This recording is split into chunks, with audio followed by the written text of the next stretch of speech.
I'm very easy to anger, as and my head's so big. I think Lewis Carroll said that he just saw this character as just this whole ball of rage and fury, and I get angry very, very easily, and that is indeed my whole problem, and that's why initially what you get in this one is that you get flashbacks as to, for instance, why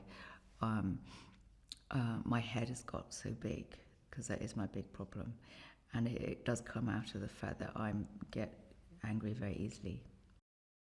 I did have great fun playing her, so it was like saying hello to an old friend, and an old friend that you thought, oh, we've got a bit more to do, so it wasn't like, oh, at first I thought we've got to get, if you do something, I thought, oh, is it just going to be, unpacking something you've already done before and wearing it? But in fact, it has been quite fun, particularly because the script of this one is so good, so it moves things on, and it isn't the same character. It's the character, but 3 years or however long we are in Underland, our time, 3 years on. Alice has gone off exploring throughout, come back from overseas, and she is needed in Underland because the Hatter's gone insane, because he's convinced that his family were not obliterated by the Jabberwocky, but in fact they're still alive. So they think he's gone truly mad, or in fact strangely sane. I mean, it's all topsy-turvy down in Wonderland. So they get Alice down to they're thinking that she can save the day. It might have seemed little to Moana, or it might have seemed, but to Iracebeth, it was a huge moment.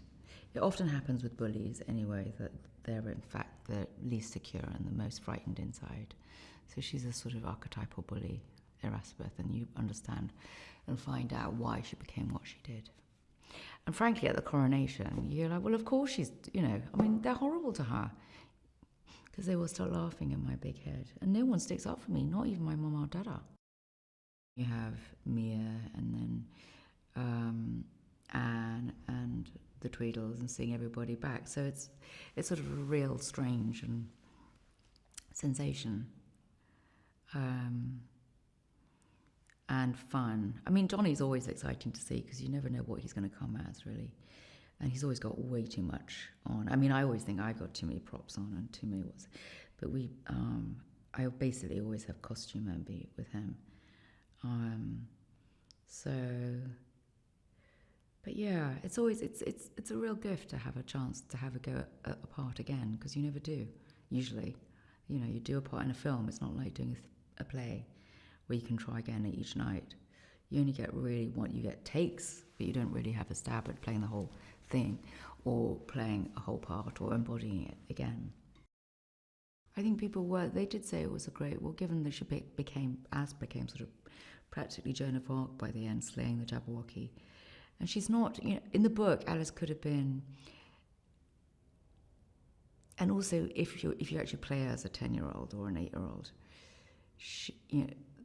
she can be pretty irritating, because there's this sort of questioning, But the way Mia portrayed her, she wasn't remotely irritating, but just very, very much herself. Somebody who doesn't take any, stands up for what she believes in, and is always questioning.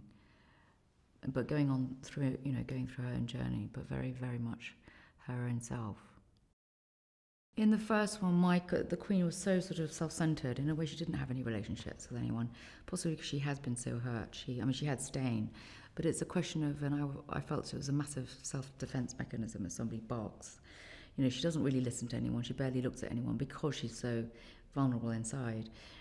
And here you get a chance to see her relationship with the sister. I mean, I think the sister was always the person that she so admired and loved and felt loved by, not the parents. The parents, I don't think, were particularly good to her at all.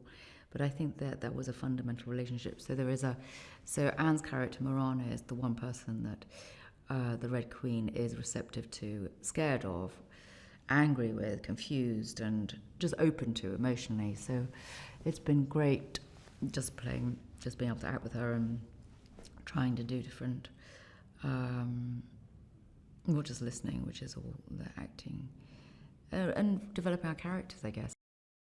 elegance to him.